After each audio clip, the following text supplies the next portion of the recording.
Hey, Nathan, I've always been interested in actors' earliest jobs. Didn't you used to do singing telegrams?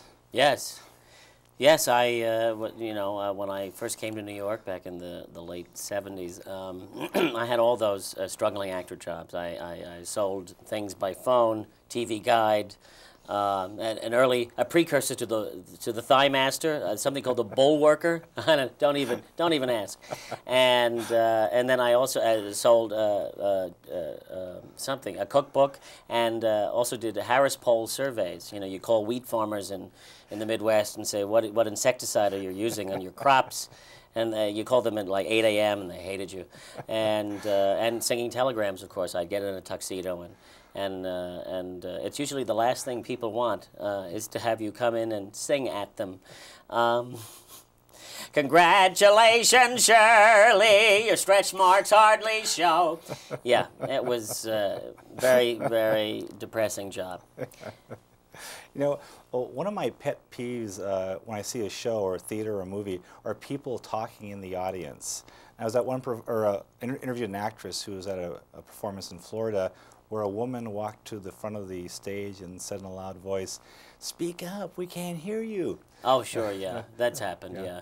Or people, during Guys and Dolls, Faith Prince and I were on stage, and I looked over and there was a man, and I heard this ringing, you know, and then there's a man, he pulled out a cellular, and he's on the phone, and he's talking, and I'm like staring at him, giving him a dirty look, and he's talking, and he's saying, "Yeah, well, I really can't talk right now."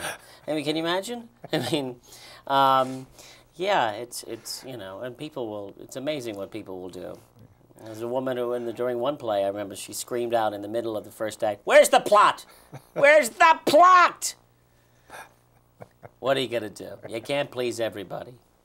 Okay.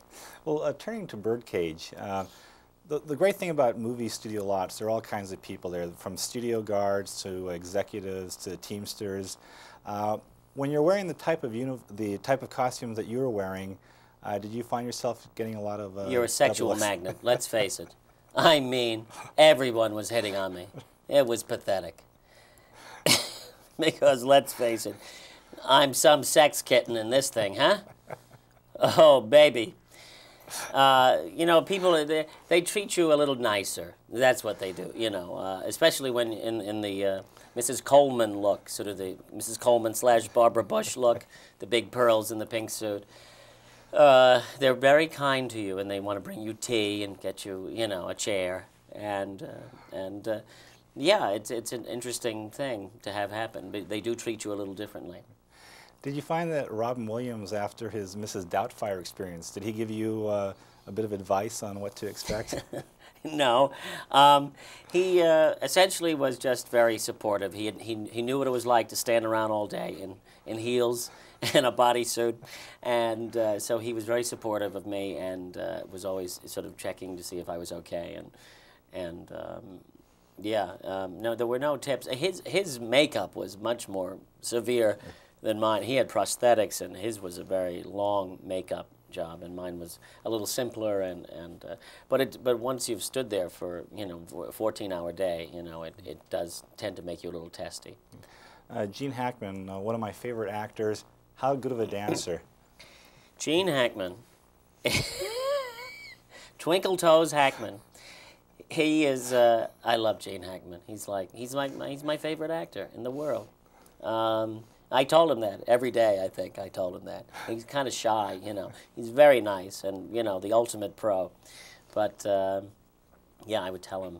And I would say, you know, we'd be sitting there waiting for them lighting, the scene, and I would think of another movie. Remember Scarecrow? What was that like?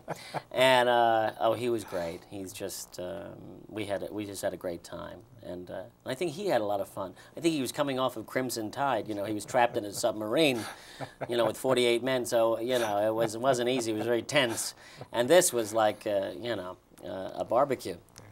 And one quick final question. My niece was so excited that I was interviewing you when I told her that you were the voices from The Lion King. Yeah. I'm just curious, how often do you have children come up to you asking you to do the voice? it's usually their parents are with them and they're, prompting them. They're telling them, that's the man who did the voice of Timon. And the kids are kind of, they're a little, they're intrigued and yet they're slightly frightened because they're trying to put, who's this man and then that little rodent together. I don't, they don't quite get it, but and sometimes the parents of the friends have asked, call up on his birthday and say, have Timon wish him a happy birthday, and and of course they run screaming, and can you imagine, years later. And then when I was about 5, this Walt Disney character called me on the phone, and I haven't been able to sleep since. Hopefully I'm traumatizing children all over the country, and that's really what I'm aiming for. Okay.